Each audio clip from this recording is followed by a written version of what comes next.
নমস্কার বন্ধুরা, তোমরা কেমন আছো? আশা করি সকলে খুব ভালো আছো। আমিও ভালো আছি। নতুন একটি ব্লগে তোমাদেরকে স্বাগত। আমার ছাদ বাগানে কী কী ফুল ফুটেছে তোমাদের সাথে সেটাই শেয়ার করে নিচ্ছি। দেখো, রজনীগন্ধা, তারপরে বিভিন্ন ধরনের ফুল ফুটেছে। তোমাদের সাথে একটু শেয়ার করে নিচ্ছি, কেমন লাগলো অবশ্যই জানিও। চলো দেখতে থাকো। এই ফুলটা মাথার মধ্যে, চুলে খোপার মধ্যে লাগালে খুব ভালো লাগে। এই যে জবা ফুল, এটা আমার খুব প্রিয় ফুল। আর এই দেখো, এই জবাটাও ভীষণ সুন্দর, ভারী মিষ্টি লাগছে দেখতে। দেখো, এই ফুলটা মাথায় লাগাই আমি, খুব ভালো লাগে দেখতে।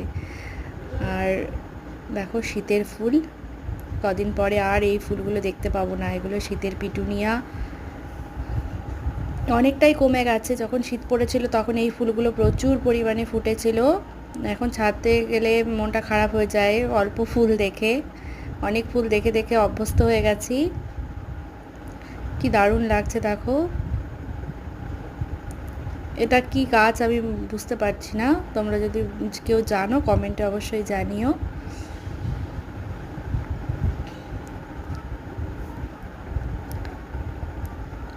আজকের মতো এখানেই রাখছি। চলো, আবার পরের একটি ব্লগে দেখা হবে। চলো, টাটা।